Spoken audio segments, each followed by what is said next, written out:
Yo, what it is, house niggas, Phil niggas, and in between. It's your boy Cry Django here, aka Mr. Magical Black Hands, man. AKA the Gaming Frank Lucas, give you another dose of that Gaming Blue Magic. And I want to tell y'all a story from when I was a youngin'. Like, I'm already young, I'm 19, you know. Just fresh out of high school, you know, right into the lines. Then I'm trying to make this bread. I'm like Stevie J trying to make this bread. This bread. Hey, that's what I'm trying to do. But I'ma quit talking about me from the present. We gonna go jump on into the past. We gonna rewind this shit like I say a good 2004, 2005. I was about 2004, 2005. I was about a good 7, 8, maybe 9. And why the fuck am I saying we? Now, I used to have this friend, I still do got this friend named Jalen and shit. I grew up with him. He is like a little brother or whatever. And I used to go over their house like almost every other week. They used to stay on this fucking avenue. And it was like a weird avenue. It was fucking weird. It was abandoned buildings and shit. I don't know. This shit kind of hard to explain on the little avenue and shit. But we used to always do stupid shit. Like, I don't know. I ain't necessarily do the stupid shit. He always did the stupid shit. I just was along for the fucking ride. I wasn't no follower or nothing. It's just that I was just fucking smart enough to do stupid shit. But this time, this was my fucking stupid idea. We used to play some shit we used to call extreme dodgeball. Now, extreme dodgeball, let me break it down to you. Extreme dodgeball is when you basically play any fucking where. You don't give a fuck where you play it. You can play on a fucking airplane wing. You can play on a fucking skyscraper. You can play by a fucking volcano. Like, that's just how stupid little boys is. We don't give a fuck. We play anywhere. Like, but we chose to play our little game and shit behind this abandoned building. And the abandoned building had these stairs that went up to a back door.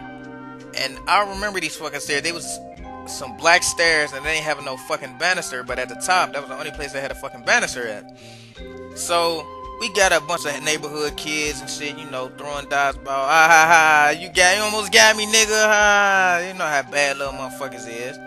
So we was playing this game, you know. I got hit. I was like, fuck. So got the little ball, dodgeball and shit. And I just started throwing it shit. It was like boom, boom, and throwing that motherfucker hard, you know. You know, that's how you gotta do when you play dodgeball. You gotta throw it to a hurt, you know, to a hurt yourself. Nah, that ain't no good advice. Don't throw the fucking ball till you hurt yourself. But I was throwing the hard and shit, and I'll never forget this shit. Like, this shit is burned into my fucking brain. Like, it's this dude that I don't remember the fucking motherfucking name, but if I seen him today, I remember him. Like, and I remember I threw the ball at him and he weaved it, and this motherfucker was standing at the top of these fucking stairs. And I remember before that telling him, man, maybe you should stand at the top of them stairs because you might fall off. And he talking about, nah nigga, you ain't gonna hit me anyway. And he was right. I ain't hit him. But we gonna get back to the part where the ball was getting thrown. Now I threw the ball and shit. He weaved it. He ducked.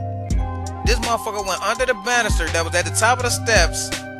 And I remember this shit like it was in slow motion. Like, you know how when some dramatic shit happened or some scary shit happened, and shit happened so fucking slow, like you in the Matrix. And I just remember this nigga looking like a fucking starfish falling. Now, hey, this shit made me laugh to this day. Like, this, I just remember him falling in slow motion, and in my mind I was like, oh shit. So while he was falling, I already knew it was gonna fucking happen. So when he hit the ground, boom, he ain't say nothing. 5 seconds later, he was like, screaming like a little bitch or whatever, right? So we all went over there and shit, seeing what was wrong with him, because I thought he hit his head, but I think he did hit his head. I ain't sure, but he hit his head or whatever. We went over there and shit, and the nigga leg was touching his head. It was like the fucking letter J. It was some old, it was some crazy shit. Now I was like, man, you alright, man, you alright? He was like, no, I ain't alright, man, no, you did this to me. Now I got fucking mad, like, I ain't tell you to get out, jump off. I ain't tell you to fall off no fucking roof, nigga. You did that on your own free will.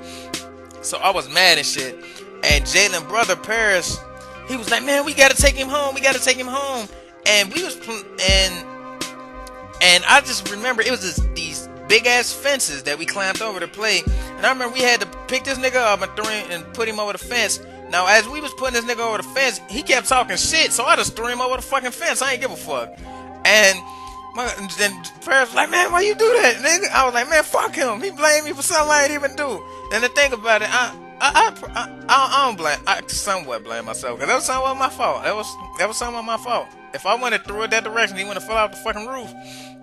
But we took him home and shit, and I would just remember saying these happy birthday signs and shit. And his mama came out of nowhere and she was like, what the fuck happened to my baby? What happened to my baby? And I just remember saying, well, he fell off the roof. And when I said that shit, I got missing. I just took off running and shit. And I ain't see Jalen, I ain't see no fucking body. I just was gone. And when I turned around, these motherfuckers was behind me. But the moral of the fucking story is, don't play on roofs and you won't break your fucking legs. But I'm Cry Django, aka Mr. Magical Black Hands, please.